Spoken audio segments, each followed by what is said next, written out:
Hey guys, welcome to Infonet. So in this video, I'm going to demonstrate how to download and install Veeam Backup and Replication version 13. So in this video, I'm going to talk about what is Veeam Backup and Replication software and what are the prerequisites to install the software and the simple understand about the Veeam architecture and how to download the installer and installation walkthrough and summary. So what is Veeam Backup and Replication? It's a data protection platform that works with virtual environments like VMware, Nutanix, Microsoft Hyper-V, Red Hat, and also with Proxmox. And not only virtualized environments, it's also support for the physical environments like Linux, Windows, and macOS. It's like we put an agent into these end devices like Linux server, Windows server, or Windows client machine like Windows 10 and 11, or macOS devices like MacBook, iMac. So we can put an agent and we can back up things. And also it's worked with cloud. Now it's working with Azure and AWS. This Veeam Backup and Replication platform provides us backup, replication, and recovery in one solution.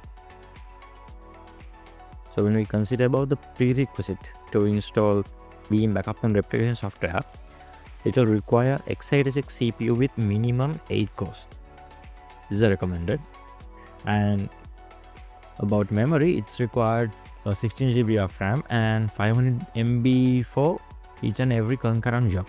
It can be a replication job, it can be a backup job, it can be a backup copy job, whatever.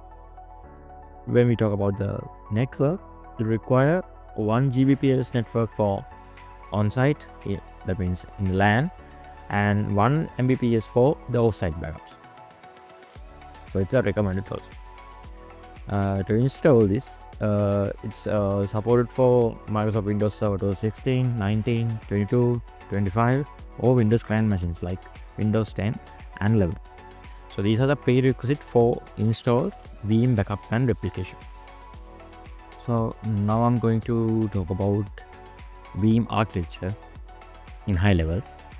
So in this simple diagram, you can see backup server, source host, Veeam proxy, and repository, or you can call it backup location. Backup service, our backup server, Veeam Backup and Replication server. We can call it VBR. And we have a source host. This is our source. It can be a hypervisor, it can be a physical server, it can be a cloud workload, like that. And we have Veeam proxy. For proxy, we can use a Windows server or Linux server.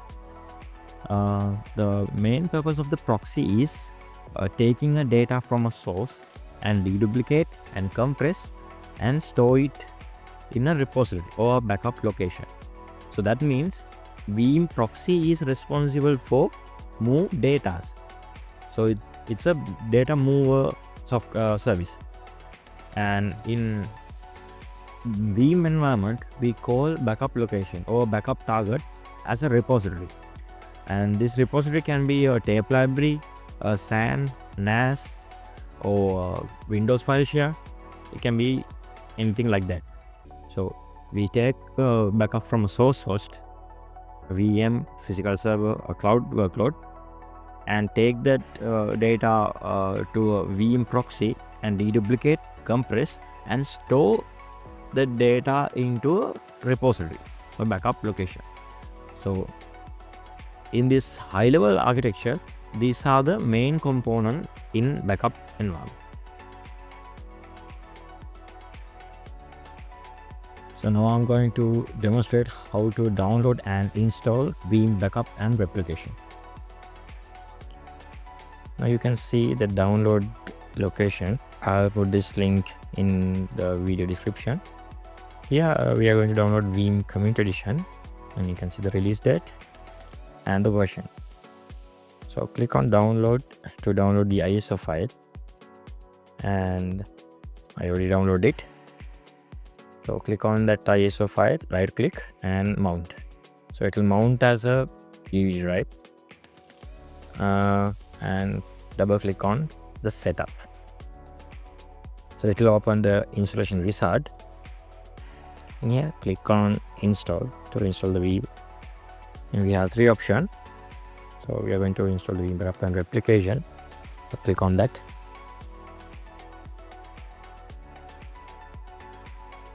And we can find the license agreement.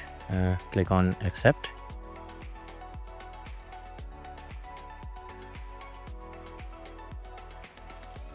So in here we have a option to add our license. So here I'm using community edition. So click on next. It will take some time to validate the license.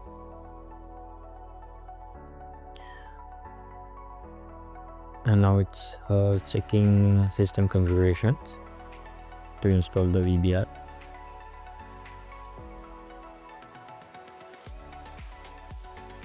It will take some time.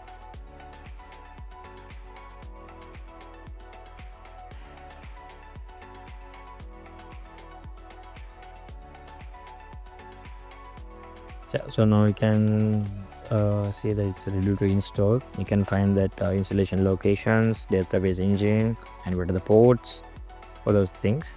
And you can click on install to install the VBR. It will take some time for this installation, so I'm fast forwarding this video.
So if you get this message, fail to start Veeam services, click on retry to resume installation.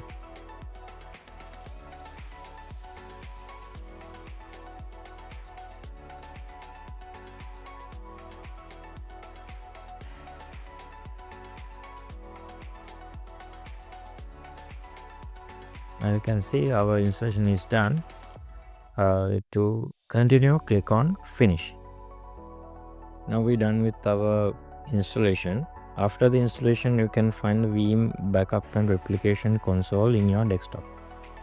Double click on it to open our connection window, and here you can specify the Veeam backup and replication server. So I installed our server in this computer. So if you have a different server, different Veeam backup and replication server, you can specify the IP in here and click on connect. So now I will leave this as a local host and click on connect. After that, it asks for our sign-in details. So if you configure any users in your VBA, you can put your username and password in here. So this is a fresh installation. Because of that, I am clicking on sign in as current user. So it will initiate the Veeam backup and replication console.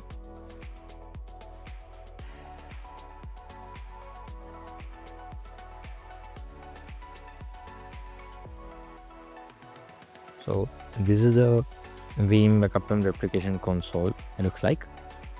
If you click on inventory, you can find a place where we can add our source like VMware, Hyper-V, Nutanix, Proxmox, or physical servers, or Entra-ID, like that.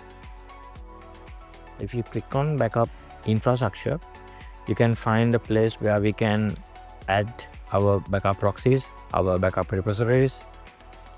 Backup repository means a backup location, obviously, and service providers, WAN accelerators, and many other options. So with new version 13 upgrade, my favorite option is now we can change Veeam backup and replication software to a dark theme. Now it's more beautiful than earlier. So yeah, this is Veeam backup and replication. So as a summary, we talk about what is Veeam server, proxies, repositories, and what are the backup sources. And we did download and install Veeam backup and replication, log into the backup console and confirm the setup. And yeah, now our environment is ready for backups. So in the next videos, I'll show how to take backups from VM, how to backup physical servers, like that. So yeah, thank you guys for watching. See you soon.